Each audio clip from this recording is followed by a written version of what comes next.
Bienvenidos familia to Despierta Boricua, the Pro Libertad podcast on YouTube. I'm your host, Benjamin Ramos of the Pro Libertad Freedom Campaign. And once a month, I'll bring you the latest in news, culture, and updates on politics from La Isla de Puerto Rico and throughout the Puerto Rican diaspora. On today's podcast, we're going to follow up from October's podcast where we were talking about the Puerto Rican gubernatorial election. Well, we're going to talk about what the results of that election were and a little bit of the aftermath.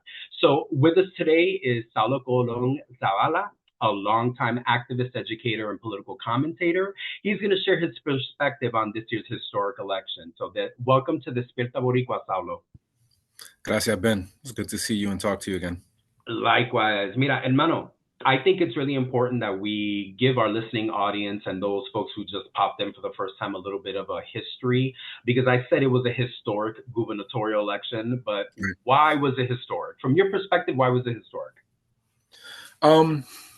So I think it's historic in the process that developed before it, and then it's historic in terms of the results, right? But we're going to get to the results. So let me talk about the first part, the process, right? This was a different kind of election, right? It's happening in a crisis. It's happening after 2019 when they got rid of Ricky Rosselló, right? It happened after the hurricane, and so there's been some shifts happening in the electoral situation, right? And because of all of that, because of the crisis, the deep crisis that Puerto Rico is in, because of the fact that there was a pretty, strong movement, the movement goes up and down, right? But, it has been strong enough to be able to kind of stop the worst from happening, or at least attempting to stop the worst from happening. And the worst seems to be happening in all kinds of situations. Luma, people leaving, the playas, all kinds of stuff happening, right? So because of that, people got together and said, let's try something. And people have tried to do electoral politics in Puerto Rico for a long time, from the Puerto Rican Socialist Party before, the PEEP, the Independence Party, always participates in electoral. And then as for the socialists, many sectors that don't participate, there has been a sector that has been trying to figure out if there is a way to take particularly working class voters away from the PNP, away from the Populares, specifically because the Populares in particular have been losing numbers, right? They both have lost numbers, but the Populares in particular. And the Populares, the PNP, they had a situation where for a long time, some people, independentistas, would vote for them as a way of stopping statehood. The fear was that statehood would be possible. And so people, because of that fear, would vote for with the Populares, right? And the Populares have a history of similar in a way to the Democrats in the United States, right? Of incorporating, their first slogan, Pan, Tierra, Libertad, right? A lot of that is that symbolism of taking from the left, of taking from the workers' movements. So there's a history where there have been a reformist movement and they've incorporated and kind of decapitated, sectors of the left. So it would make you think, why would, the left mess with them? But because they got weak, right? And because all of a sudden we see sectors starting to come together and have been trying experiments for a while. A few years ago, we had the PPT, the Partido del Pueblo Trabajador, right? The Party of the Working People, right? Organized basically by the same people who organized the MVC, right? And they tried that, and this is a different attempt, right? That one didn't go as well. They weren't actually able to accumulate enough of those working classes forces, right? The unions and stuff like that, even though they had some. And so that project didn't go far.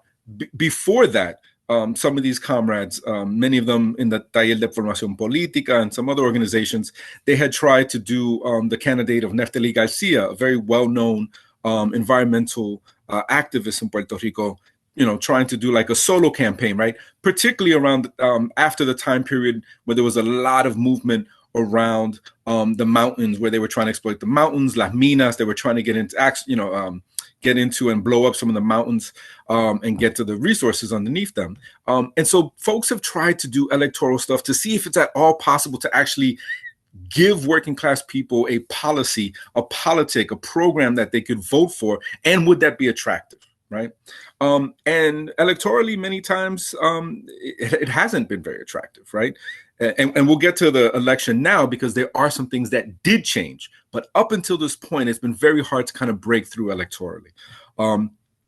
And, that's besides the question of if even electoral politics can actually do anything transformative, politically speaking. For a large sector of the left, electoral politics won't change anything, right? But the crisis has gotten so bad that some sectors decided to continue to do that. Now, what happened? They created the MVC. And when the MVC was in the elections in 2020, right after the hurricane, right after Enrique Renuncia, it seemed like maybe there could be something that would translate into the electoral process.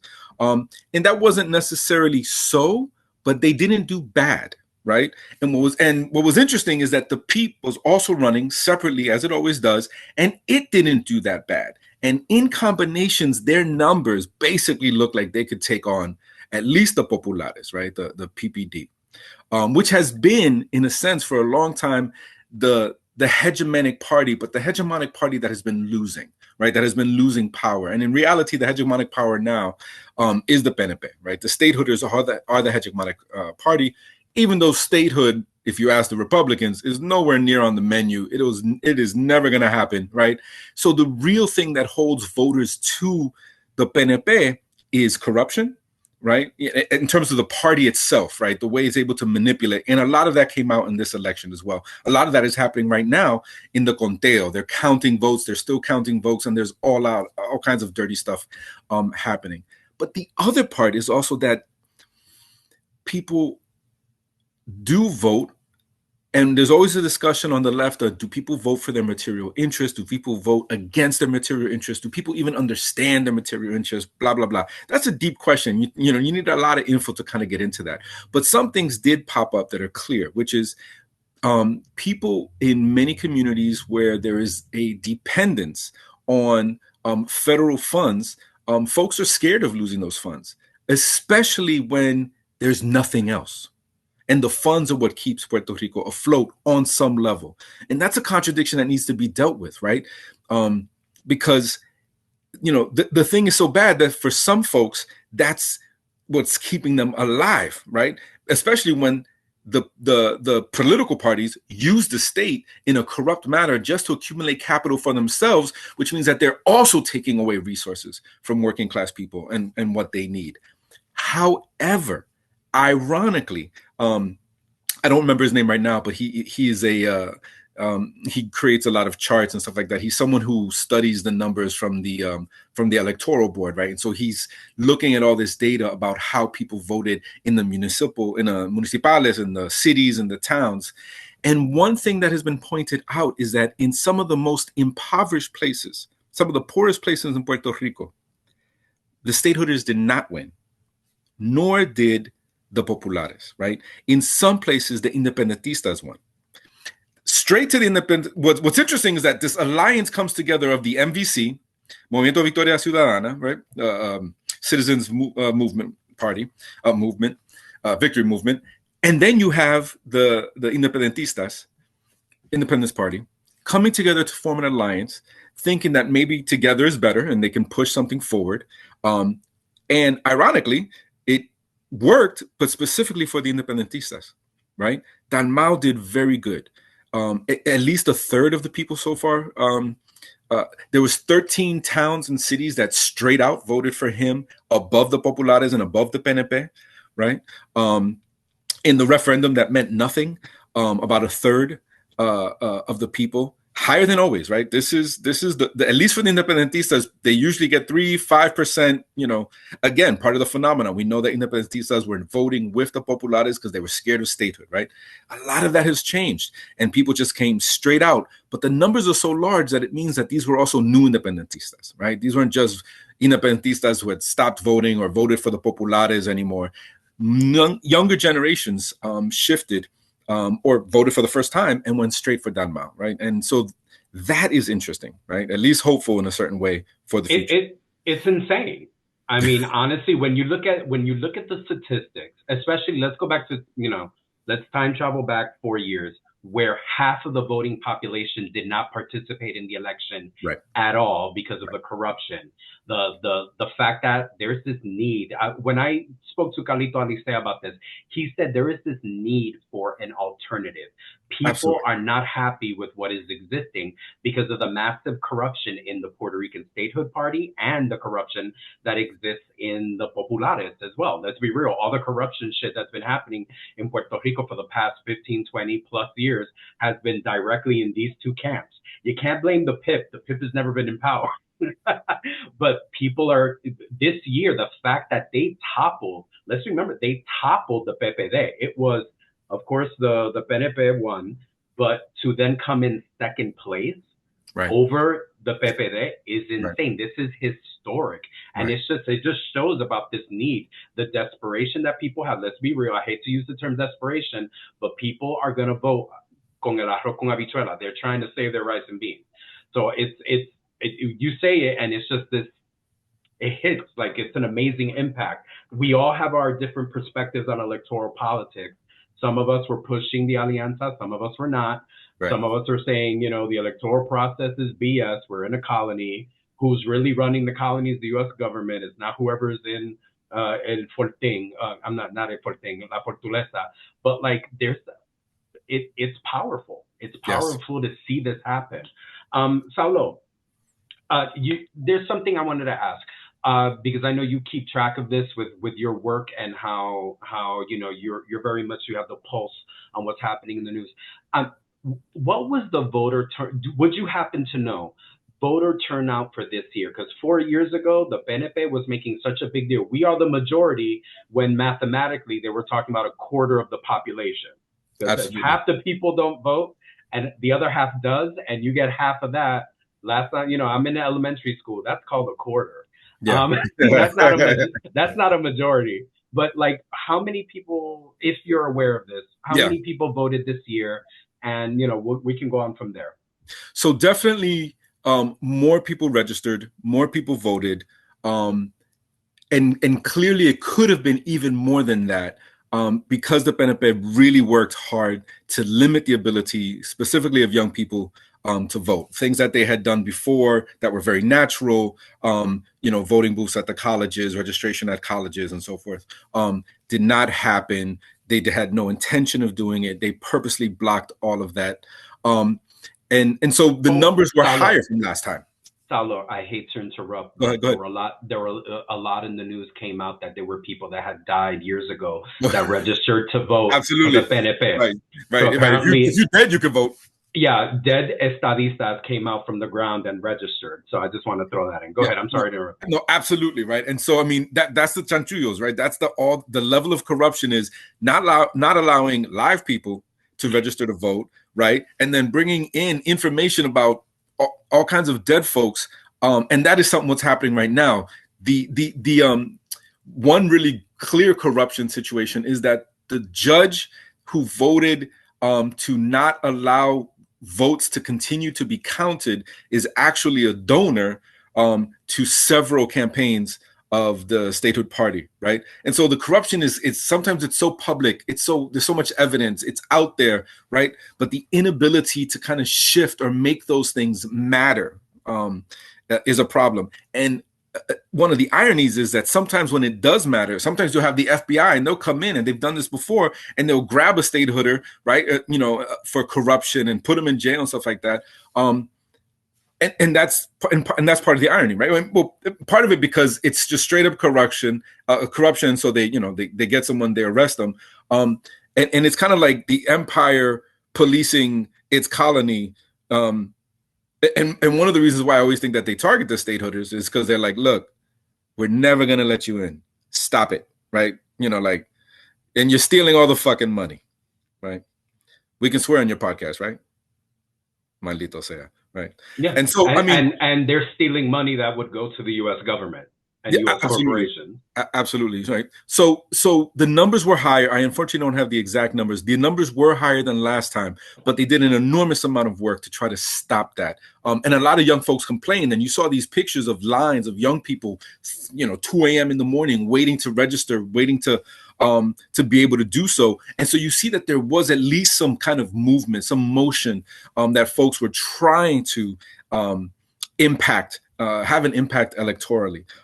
So more people did vote. But the truth is, a lot of people still don't vote. Just like the U.S., even though people say, "Oh, it's 60%, 62%, 66%." Puerto Rico tends to have more participation than the United States, so the numbers tend to be higher over there, right? But even those numbers have been going down, 80% and so forth, less than 80%. And so that is something that is actually, my understanding, is quite global, right? People's participation electorally has become less and less as the system can't actually solve the problems that people confront. And let's call it for what it is: massive voter fraud. And I mean, we can continue with the list. I mean, I saw a lot of articles where people were talking about, this is where I have been voting since I could vote.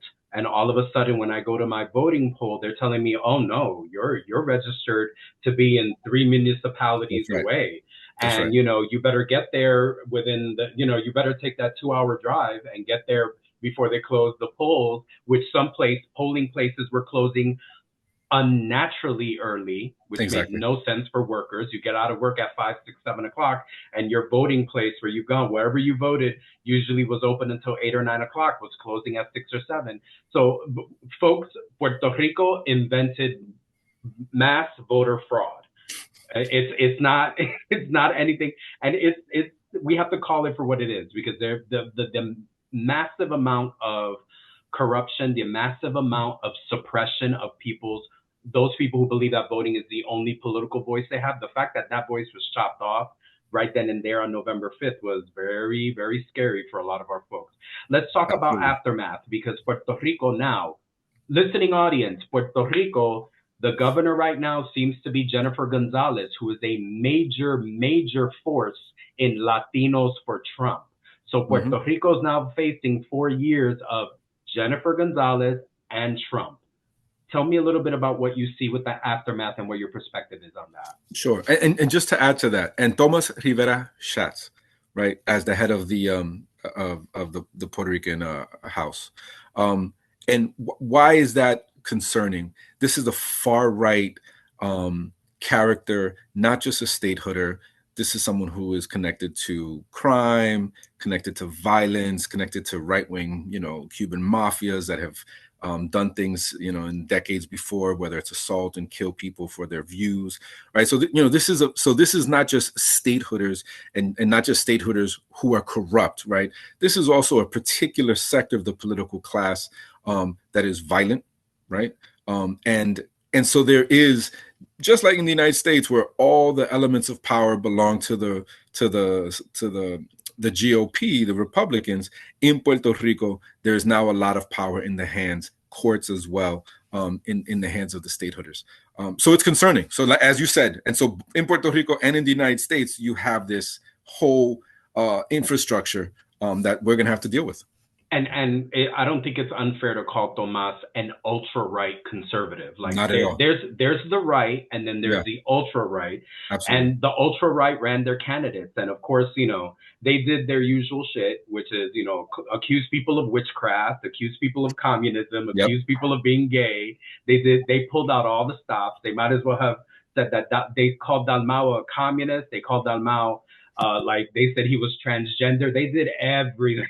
They played every harp and spoon that they could. But go ahead, our aftermath. So we're in a Puerto Rico that is surrounded by conservatives. Right. And one more element of that is that for this election, in the United States, it's very normal to have PACs, right? These political action committees where people put money together, right? Because of La Alianza, because the Independence Party and the MVC got together, and there was this kind of, at least this youthful movement, not just this youthful movement, but also different sectors of the left did decide. For example, El MST, Bandera Roja, historically their position was, they allowed people, to vote however they want. They would usually vote for the PEEP, and they came out supporting the Alianza, this time. And so it gives you a sense of the concern that folks actually have with what's happening on the island. But, this Alianza did attract a bunch of different sectors. And so the capitalist class created a PAC, right? With a lot of money. Jennifer Gonzalez won with, $20 million, a very expensive campaign.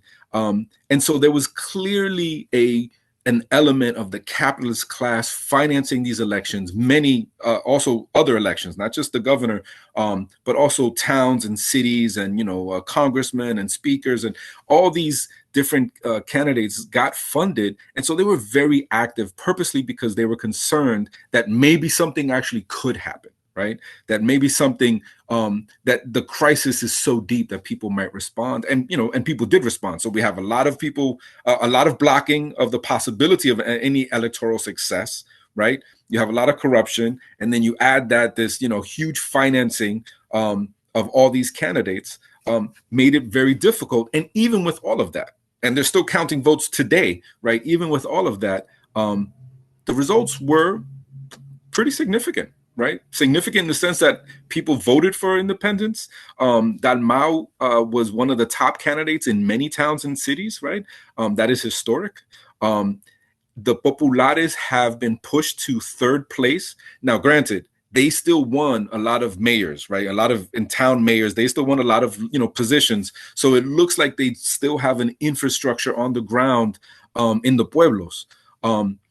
And they also won resident commissioner, right? So it's you have this split position where the stateholders are going to have the governor and the populares are going to have the resident commissioner, and that guy will probably be the candidate in 4 years for the populares. So we'll see how that plays out.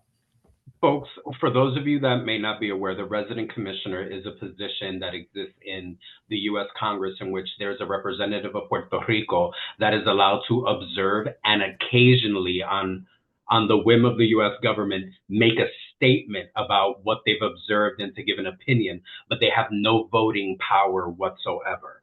So, some people have gotten confused with, well, the resident commissioner is the congressperson from Puerto Rico. No, it is not. It is a person who sits, observes, and occasionally, maybe once or twice a session, once or twice a year, is allowed to give their opinion from the Puerto Rican perspective. Most of the time, they sit in silence. So it is significant with Saulo. I agree with you, Saulo, because whoever that person is, I said that's going to be the PPD person for in the next 4 years. In 2028, they're going to try to push this person forward. I don't even, what's it's a compañero, right? What's his name? Their names don't matter. Yeah, names don't matter. I forgot. It's like Jose Manuel Martinez. Yeah, somebody Puerto Rican. Some guy. Some dude. Okay. So again, we're living in a Jennifer Gonzalez Trump world. And Saulo, what are you thinking? And so let's look into our crystal ball future. What's going to happen? What are we seeing? Because right now it's getting scary with what they're trying to do with Luma and what they're doing with Genera Puerto Rico. The privatization in Puerto Rico is off the charts. What do you think is going to happen in the next couple of years? What are we thinking about seeing? I mean, one of the things is, the crisis is real. It's objective, right? It's not a subjective thing that people are just thinking there's a crisis. The crisis is real, and there's no solutions, right? Neither the statehood party, which is going to be in power now, actually, and was in power, they're not going to be able to solve it, right? The irony might be that there might actually be funds cut, right? Some of these federal funds might actually get cut, which is going to hurt, in particular, their base, right? As for the populares, they have a deep crisis, right? The program of ELA, Estado Libre Asociado, what is known as the Commonwealth in English, right? That project is really can't continue, right? That project is a failed project. Some sort of autonomy within that allows for development and all of that. That project is over, and that is the crisis that their party is having. Even though they still have an infrastructure on the ground that can win local votes, it doesn't seem that they're going to be able to have more leadership on the country level, right, in terms of Puerto Rico itself. So I think there's going to be a lot of struggles. One of the things that's interesting is you see right now a lot of commentary about the alliance, right? You see very clear attempts to separate the independentistas from the MVC in a variety of ways, whether it's like Dalmau doesn't need them, or the MVC lost and it's going to fade away. But there's also a lot of interest for the MVC to continue, for the alliance to continue. So the MVC actually lost the ability to be a party, right? By not getting anyone elected. And there's a few people that did get elected. They're still counting votes, so we'll see if anybody else get elected. But they lost the ability to have representation. They're gonna have to go through a whole process of enrolling themselves again as a party to compete. But the Alianza seems like it will continue, right? And it seems like that will be one terrain of struggle. The other terrain is, and that one will take time, and we'll see how that plays out in a couple of years.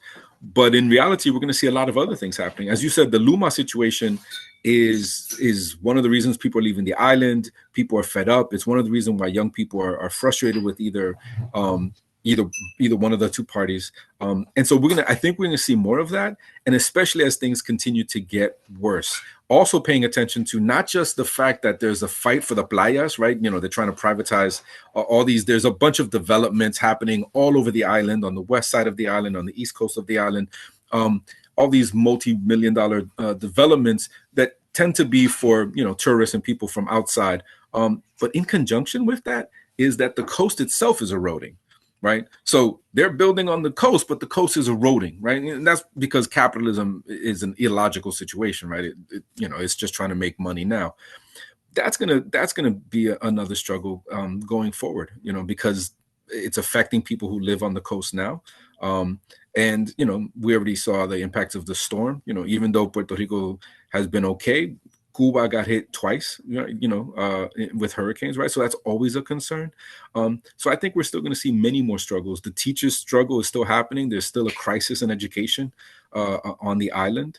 And these particular characters who are now in power, Rivera Chats in particular, right, are very anti-worker, are very anti-LGBTQ, and they're going to make the fight, right? They're going to try to push policies, similar to the nonsense that you might see happening in Argentina, where they're starting to discuss about banning books, right? Going back to that kind of ridiculousness.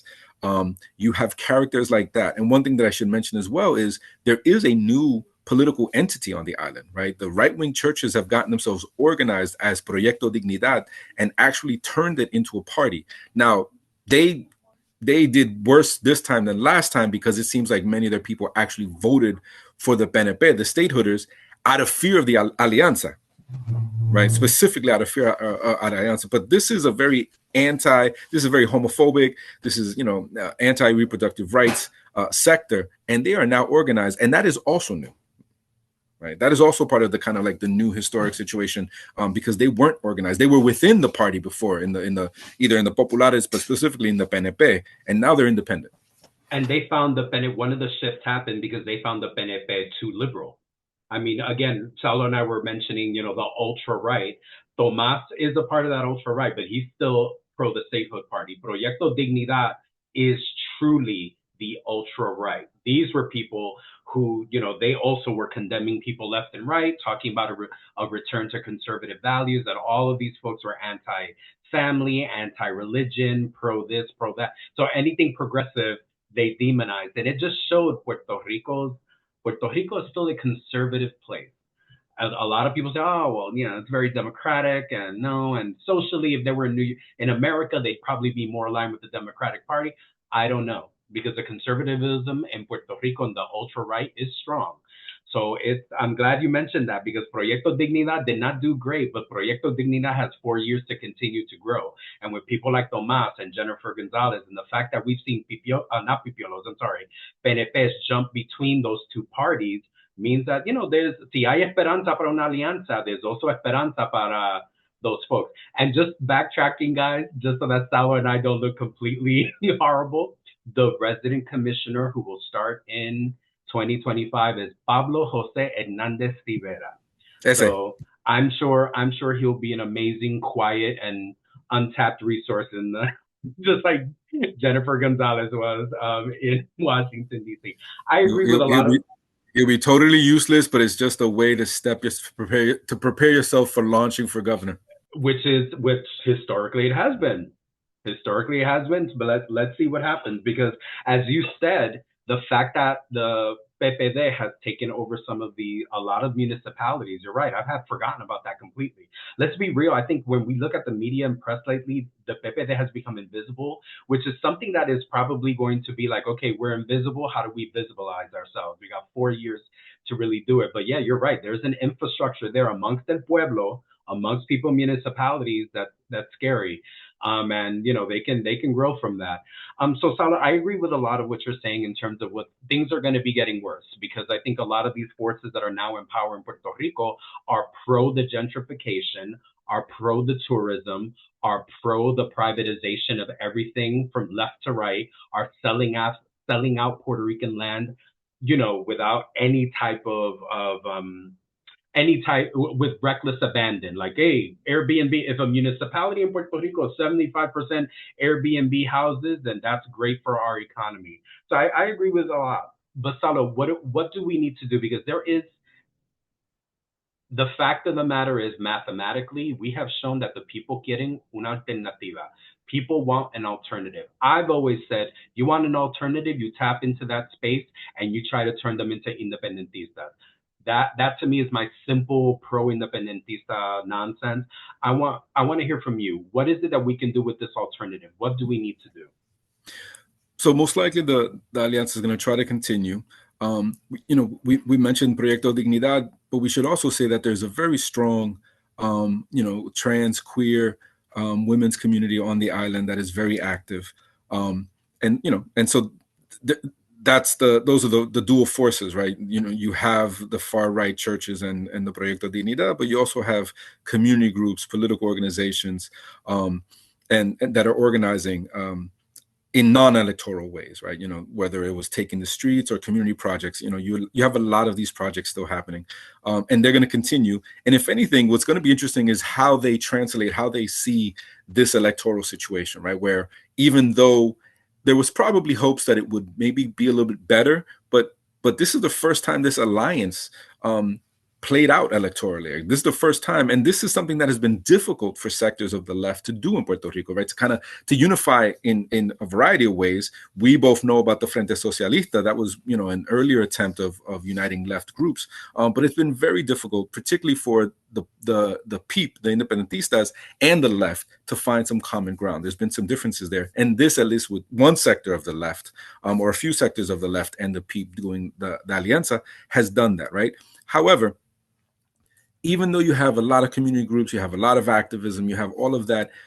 One thing that has also grown, and this started after Hurricane Maria, is the presence of a lot of. If we talk about the federal money, that is a problem because sometimes, it's a lifesaver for some people, but it also creates a dependency that's hard to shake off, especially when it only keeps you at a minimal subsistence, level.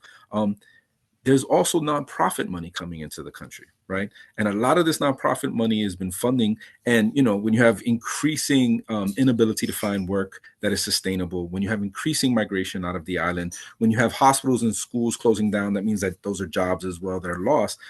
So young folks are leaving. So the folks that stay, and we know that our folks want to stay, these jobs, this money becomes one way to do good work, and to stay on the island, right? The question does become, is it another way, however, of shaping, right? There's always been a lot of concern about how nonprofits can influence, shape, direct the organizations that they fund, right? And so this is, when the money increases on the island, this becomes a concern for us as well, whether that money is going to shape the struggles.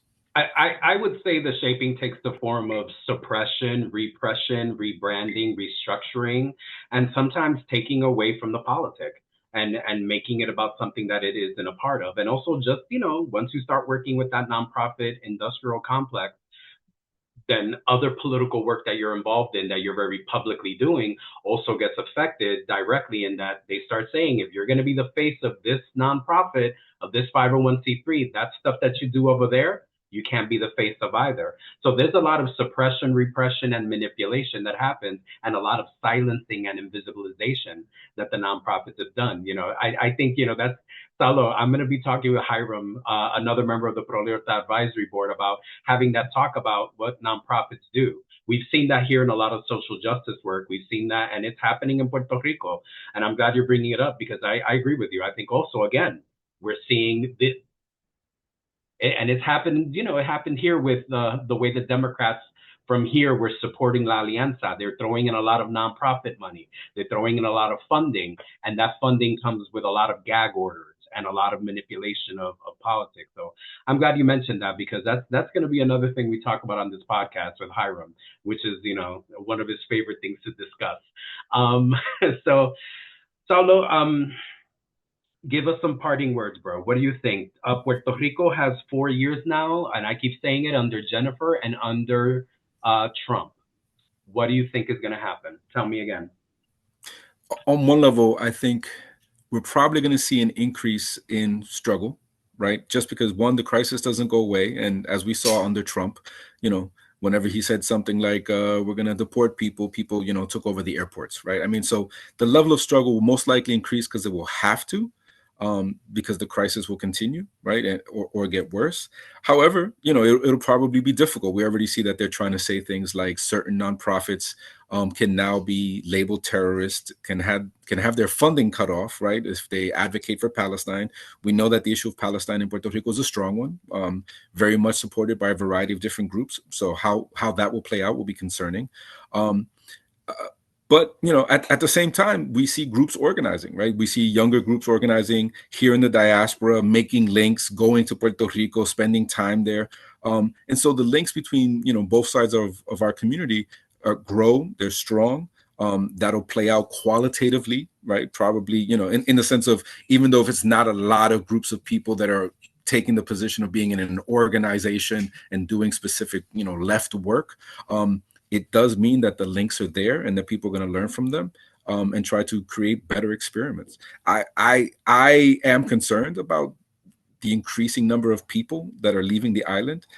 I understand that is why the Alianza came to be, in a sense, why people decided to take a chance on a political project, even when people have real concerns about whether a political project will change anything. But that's how bad the situation is.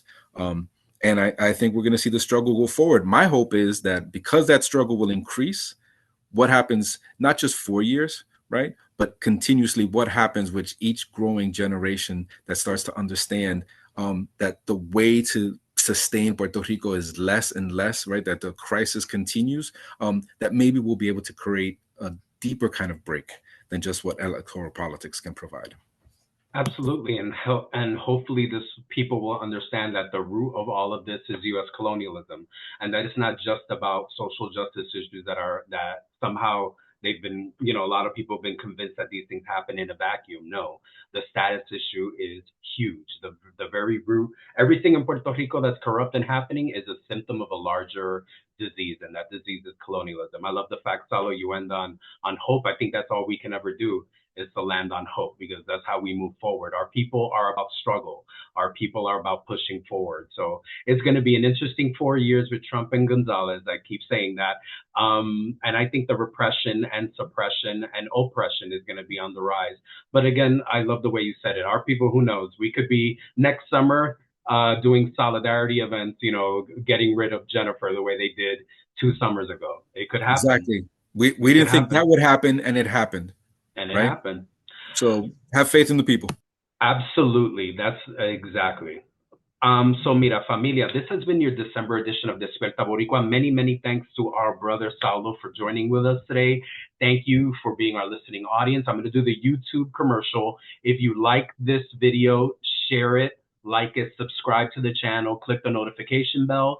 We post about once a month. Sometimes I'm bad, sometimes once every 2 months. But hopefully in 2025, we'll be doing a monthly thing so that we can keep people on point and on track, and maybe even throw in an extra one every month from here and there. So folks, thank you very much for being with us. Like, share, subscribe. Que viva Puerto Rico libre. Y socialista. Love you, brother.